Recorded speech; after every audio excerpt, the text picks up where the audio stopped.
सुख और दुख अपने ही कर्म का फल होता है। सुख और दुख अपने ही कर्म का फल होता है। कर्म बीज है, सुख और दुख उसके फल है। अब ये जो आम बाग में फल लगते हैं वो तो कोई भी खा सकता है, परंतु कर्म का फल तो खुद को ही खाना पड़ता है। सहयोगी हो सकते हैं दूसरे, हिस्सेदार भी हो सकते हैं। अच्छे कर्मों का फल अच्छा होगा, चाहे वो तन से किया हो, चाहे वो धन से किया हो, चाहे वो मन से किया हो। मन से मैं यह धन भी नहीं है, तन भी इस योग्य नहीं है कि हम किसी का दुख मिटा सके, जर्जर शरीर हो चुका है, रोगी है या आयु वृद्ध है, पर मन से तो संकल्प कर सकते हैं। सर्वे भद्राणि पश्यन्तु, भद्र का अर्थ क्या होता है? सब सज्जन बने हैं, पवित्र विचारों वाले बने, परोपकारी विचारों वाले बने। तो सुख और दुख जीवन में किससे आते हैं? निज कृत कर्म भोग सब भ्राता।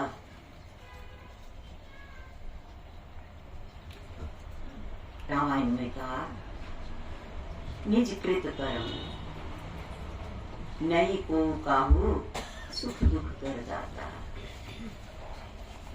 केवट ने कहा था, केवट से कहा था लक्ष्मण भैया ने, जब प्रभु राम जानकी जी श्रृंगवेरपुर में पहुंचे, द्वेष तो वनवासी था ही, शरीर भी जर्जर हो रहा था, कांटे जंगल में पैदल कभी चले नहीं, जो चले नहीं उनको छाले पड़ जाते हैं।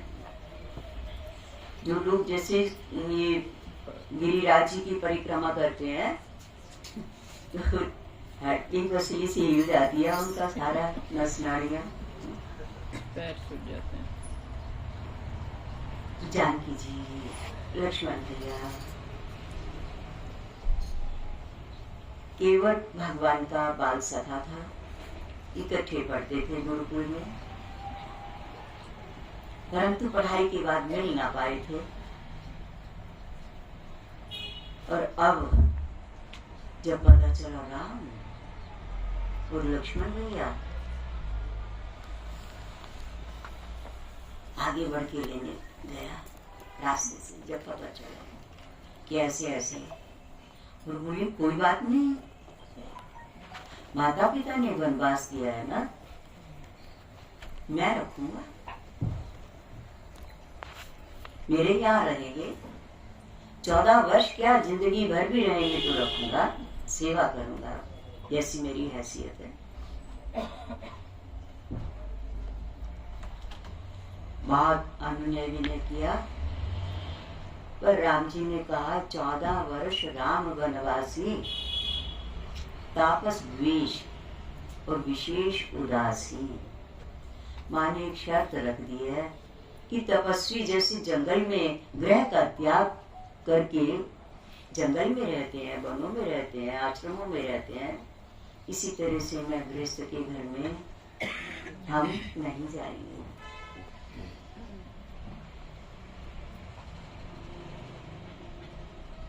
बाहर कहीं हम रह लेंगे। तो जो लोग श्रृंगवेरपुर में गए होंगे उन्होंने देखा होगा केवट में महावृक्ष है, अभी भी वो चबूतरा बना रखा है पक्का,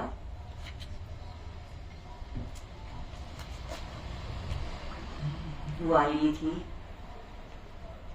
क्योंकि कार्तिक महीने में वनवास हुआ था राम जी को। तो उन दोनों धान की पुआल होती है जो, वो लाए, वो बिछाया, उसके ऊपर पत्ते बिछाए कि चुभेगी रात को। कैसे राम सिया सोएंगे? ये राजकुमार है, राजा है, पत्ते बिछा दिए। पत्तों के अंदर भी डंडी सी होती है, बीच का हिस्सा जो होता है। मन को धैर्य ना हुआ, वो तोड़ के लाए। अपने गांव के बगीचे के सबको कह दिया। केवट भी वैसे अपने यहाँ का तो राजा था, केवटों का राजा, अपनी जाति का। सबको कह दिया फूल ले आओ अपने अपने बगीचे में, बाग में, जहाँ पर भी जिसको ले जाए। और फूलों की पत्तियां बनाई और पत्तों के ऊपर वो फूल बिछा दिए कि प्रभु को पीड़ा ना हो। दिन भर की चल चल के आए हुए हैं, पैदल चल के आए हैं, आराम से सो सके। अभी भी उस जगह को देखते हैं तो हृदय फटता है। तो लक्ष्मण उस सेवा में गए थे ना, लक्ष्मण नहीं सोए, पहरा देने के लिए। जंगल था, कोई जंगली जानवर ना आ जाए, चोर लुटेरे ना आ जाए, मार न दे, कुछ हानि न कर दे। तो लक्ष्मण भैया जो समीप की पहाड़ी थी उस पर बैठ गए। केवट ने कहा भैया आप भी विश्राम कर लो, मैं पहरा दूंगा। हम मिलके पहरा दे लेंगे। उसने कहा मैं तो सोऊंगा ही नहीं, मेरे भाग्य की तो कोई आज मेरे भाग्य की सराहना कोई देवता भी नहीं कर सकते मुकाबला। मैं तो सोऊंगा ही नहीं भैया, मैं तो जागूंगा, सजग जागूंगा। भगवान ने कहा नहीं, लक्ष्मण जी ने कहा नहीं भैया चलो दोनों बैठ के पहरे पर रहेंगे। और पूछने लगे कारण क्या है, क्यों वनवास हो गया, क्या हो गया, ये कहानी क्या है। दशरथ राजा तो इतने धर्मात्मा और पुण्यात्मा और न्यायशील हैं। अर्ध सिंहासन आसन देही, देवलोक में, पहले देवलोकों में आना जाना था। तो जब भी कभी इंद्रलोक में जाते थे तो इंद्र अर्ध सिंहासन आसन देही, शची को हटा देते थे वहां से अपने आसन से और राजा दशरथ को बिठाते थे अपने आसन के ऊपर। और आज ये कहानी बनी कैसे? मैंने तो सुना है कि केकई ने किया ऐसा। लक्ष्मण जी बोले केकई नंदनी मंदमती, कितनी दुर्बुद्धि है उसकी, कठिन कुटिलपन की, इतनी कुटिलता, इतना कठोर हृदय। अभी तो विवाह होके आए थे, राजकुमारी है जानकी जी, ऐरा गहरा घर से नहीं है, राजा जनक की लाडली है, और उसको वनवास, उनको वनवास, राम को वनवास। तो उस समय में लक्ष्मण भैया ने कहा आखिर तो माँ है ना, की गई। तो उन्होंने, उसने तो भले गाली दे दी, कठिन कुटिलपन की, कुटिलता की, दुष्टता की है। और लक्ष्मण ने क्या कहा, नहीं को काहू सुख दुख कर दाता, निज कृत कर्म भोग सब दाता।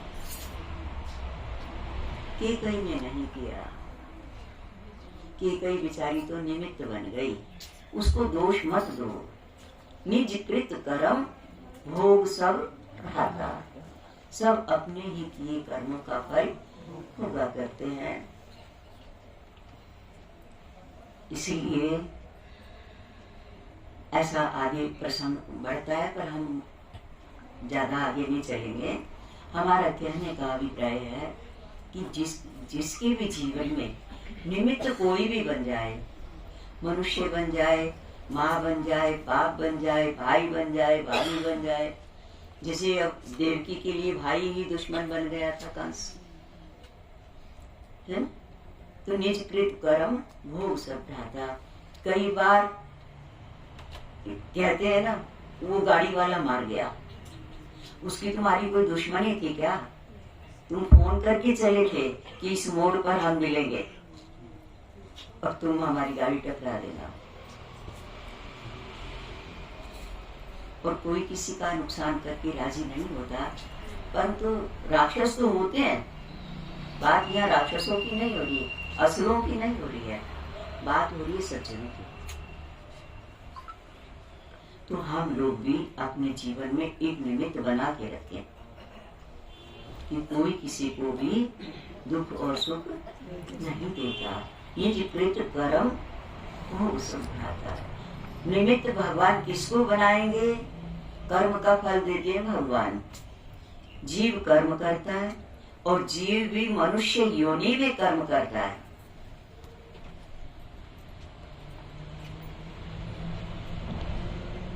बाकी योनियों में कर्म करने का उसको अधिकार नहीं है। कर्मानुबंधी मनुष्य लोके, लोके मैंने शरीर को भी लोक कहा है। कर्मानुबंधी ने मनुष्य लोके, मनुष्य योनि में शरीर में रह करके, मनुष्य शरीर चाहे स्त्री शरीर में हो चाहे पुरुष में, दो ही तरह की कर्म होती है योनि। तो जो जस करहि सो तस फल चाखा। कर्मानुबंधी ने मनुष्य लोके, मनुष्य के शरीर में आकर के जीव तन से, मन से, धन से या किसी भी तरह से जो कर्म करता है वो उसका क्या बन जाता है? फल। बाकी योनि वालों को फल नहीं लगता। गाय को दूध देने का फल नहीं मिलता कि घास खाती है और दूध देती है, नहीं। सांप को काटने का पाप नहीं लगता, बिच्छू को, गिलहड़ को, इनको कोई पाप नहीं लगता। ये काटने का जो कर्म कर रहे हैं, इनके किए हुए कर्म जो है, या दूध देने का है या किस घर का पहरा देने का, किसी भी तरह से कुत्ता बिल्ली वगैरह जो भी है, इनके कर्म